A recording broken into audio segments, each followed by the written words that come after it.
If a company wants a federal government contract, from now on, it has to first disclose if the company or any of its executives gave more than $5,000 in political donations. Now, this is being done by executive order by the president, and you'd ask yourself, well, I mean, why? So they can get those people up to the front of the line faster? It's being drafted in the White House now. White House Press Secretary Jake Carney has confirmed that the work is, happening for this executive order. Now, here's another chilling development along the same lines. We've learned from the Wall Street Journal that there's a government attempt to oust a longtime drug company chief executive. This guy, this is his company, over his company's marketing violations. Now, this is raising alarms in that industry and beyond about a potential expansion of federal involvement in the business world. Do you think so? Apparently, there's a little-used administrative policy under the Social Security Act that allows HHS, Health and Human Services, to bar corporate leaders from doing business with the government if there has been criminal misconduct.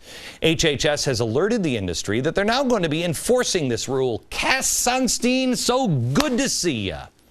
I should add that the Defense Department and the EPA also has powers similar to the HHS exclusion authority. You play ball with these people or they'll shut you down.